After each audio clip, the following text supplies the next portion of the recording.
அடங்க இவங்கெல்லாம் வந்து மானம் கெட்ட பசங்க.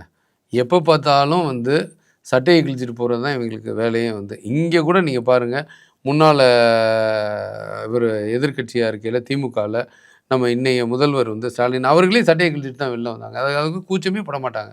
அது வந்து இது வந்து வாடிக்கை வந்து யாருக்குன்னா நம்ம காங்கிரஸுக்கு. விவசாயிகளை கூட்டிகிட்டு போய் கோவணத்தோடு நிற்க வச்சாங்க.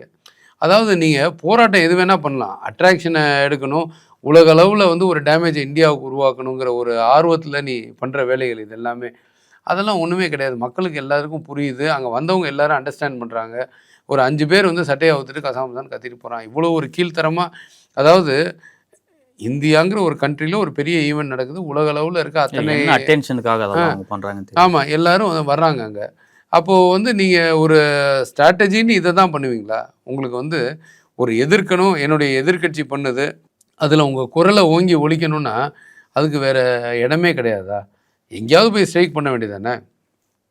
இந்த இடத்துல வந்து நான் கேட்குறேங்க, காங்கிரஸ் இருக்கையில் இந்தியான்னா என்னங்க நீங்கள் பார்த்துருக்கீங்க சொல்லுங்கள். இன்றைக்கி இந்தியான்னா ஒரு வந்தே பாரத் அது இதுதான் மக்கள் மனசில் வருது. ஒரு ஐடி க்ரோத்து, இந்தியா வந்து ஒரு வலுவான நாடு, மோடியோட இமேஜ், மோடிஜி இப்படி இருக்காங்க அப்படி இருக்காங்க, உலக நாடுகள் எல்லாம் நம்மளோட இணக்கமாக இருக்காங்க, நம்ம பெரிய வல்லரசாக உயர்ந்துக்கிட்டு வர்றோங்கிற இமேஜ் இன்றைக்கி இருக்குது. காங்கிரஸ் ஆட்சி செய்யலை எப்படிங்க இருந்தது? இந்தியான்னா ஒரு பாம்பாட்டி உட்காந்து ஊதுற படத்தை காட்டுவாங்க, 2 பேர் கோவணத்தோடு நடந்து போகிறத காட்டுவான், ஒருத்தன் ரொம்ப ஏழையான ஒரு விவசாயின்னு ஒருத்தனை காட்டுவாங்க.